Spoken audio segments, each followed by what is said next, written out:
अगर पति पत्नी के बीच में ऐसा स्थिति बन गया है कि दोनों को एक दूसरे के साथ रहना मुश्किल है, तो भारत के कानून में डिवोर्स यानी तलाक का प्रावधान किया गया है, जिसके अनुसार पति या पत्नी अपने शादी के संबंध को कानून के अनुसार समाप्त कर सकते हैं।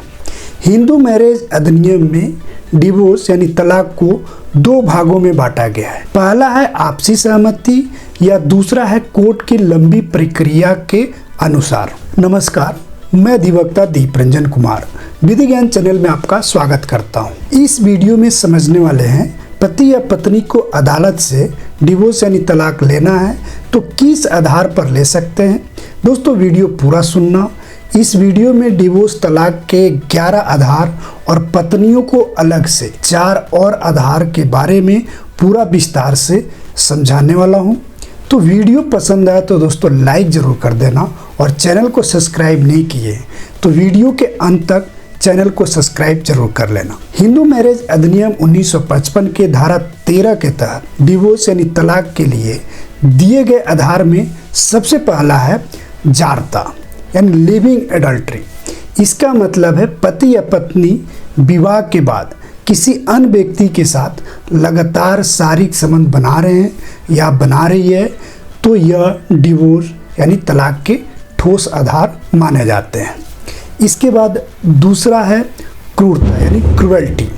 इसका मतलब है पति या पत्नी किसी एक के द्वारा दूसरे पक्षकार को शारीरिक या मानसिक प्रताड़ना कर रहा है, तो डिवोर्स तलाक के लिए ठोस आधार माना जाता है। वैसे क्रूरता का जब आरोप अदालत के समक्ष आता है तो बहुत सारे सबूत, गवाह या परिस्थितियों को साबित करना पड़ता है। भारत के अदालतों में सबसे ज़्यादा डिवोर्स जो तलाक है वो क्रूरता यानी क्रुएल्टी के आधार पर फाइल किया जाता है, जो कई वर्षों तक चलते रहता है। आगे है तीसरा, अभित्याग। इसका मतलब है पति या पत्नी किसी ने एक पक्ष को जानबूझकर 2 वर्ष तक विवाह भोग से दूरी बना लिया, तो अभित्याग डिवोर्स यानी तलाक का मजबूत आधार माना जाता है। आगे चौथा है धर्म परिवर्तन।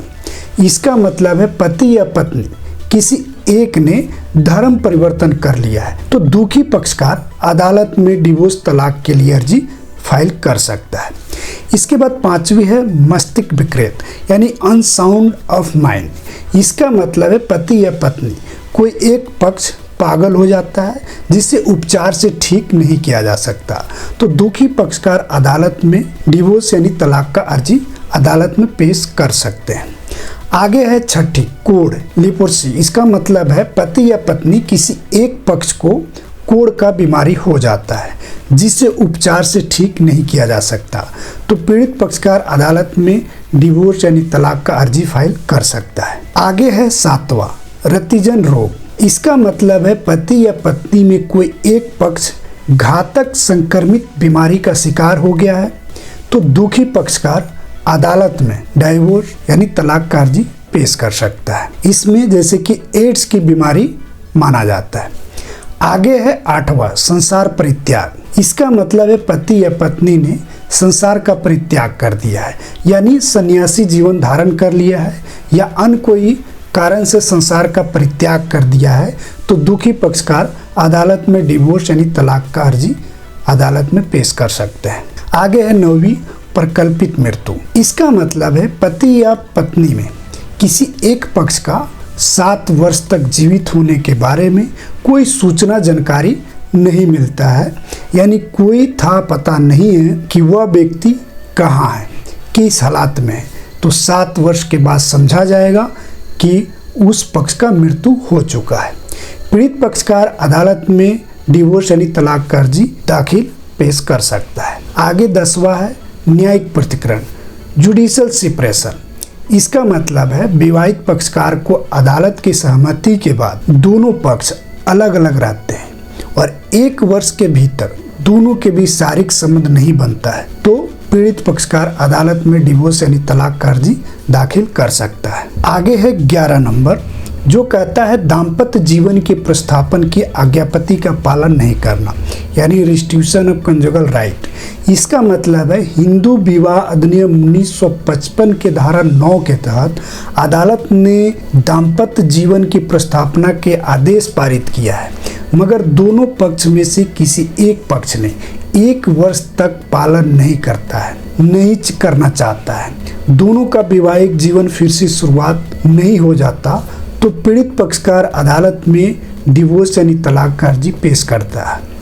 इसके बाद पत्नियों को हिंदू विवाह अधिनियम के तहत 4 आधार और दिए गए हैं। सबसे पहला आधार है पति द्वारा बहुविवाह, बाइगेमी। इसका मतलब है पति ने अपने पत्नी के जीवन काल में या बिना डिवोर्स तलाक लिए दूसरा शादी कर लेता है, तो पत्नी अदालत में डिवोर्स यानी तलाक के लिए अर्जी पेश कर सकती है। दूसरा है पति को रेप केस में सजा मिलता है। इसका मतलब पति को किसी अदालत से रेप केस में सजा दिया जाता है, तो पत्नी अदालत में डिवोर्स यानी तलाक के लिए अर्जी पेश कर सकती है। आगे तीसरा है भरण पोषण का आदेश।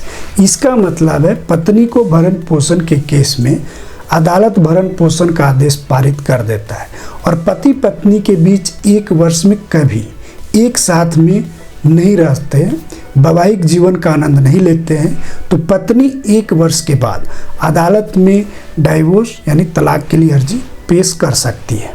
इसके बाद चौथा है पत्नी का शादी 15 वर्ष के उम्र में हो जाता है।